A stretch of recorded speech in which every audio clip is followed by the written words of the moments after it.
By use பண்ணுவோம். Group by வச்சுடா நம்ம வந்து கவுண்ட் பண்ணுவோம்.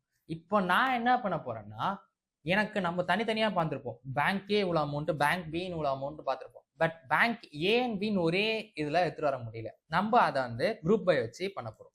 இப்போ நான் என்ன பண்ண போறேன்னா, சம். எதை சம் பண்ண போறேன்னா, பேங்க் அக்கௌண்ட் பேலன்ஸை சம் பண்ண போறேன். ஓகேவா? இதை என்ன டேபிள்னா டோட்டல் அமௌண்ட்னு வரணும். ஓகேவா? அடுத்த ஒரு டேபிள், அடுத்த ஒரு காலம் வரணும். நம்ம காலம் பேர் வந்து பேங்க் நேம். ஓகேவா? இப்போ நாம என்ன பண்ண போறோம்னா, ஃப்ரம் கஸ்டமர் கொடுத்துட்டு குரூப் பை. ஓகேவா? கஸ்டமர் கொடுத்துட்டு குரூப் பை. எதை குரூப் பை பண்ணோம்? Bank name.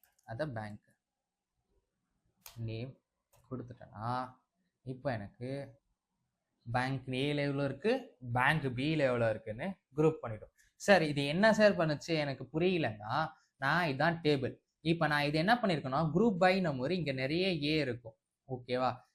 இந்த மாதிரி நிறைய ஏ இருக்கும், ஏ பேங்க்ஸ் இருக்கும். இந்த ஏ பேங்க்ஸ் எல்லாத்தையுமே ப்ளஸ் பண்ணி வேல்யூஸ் எடுத்துட்டு வந்திருக்கும். ஸோ இது வந்து என்ன பண்ணோம்னா, எக்ஸாக்டா சொல்லணும்னா, டூப்ளிகேட்ஸ் இருக்கும்ல, டூப்ளிகேட்ஸ் எல்லாமே ரிமூவ்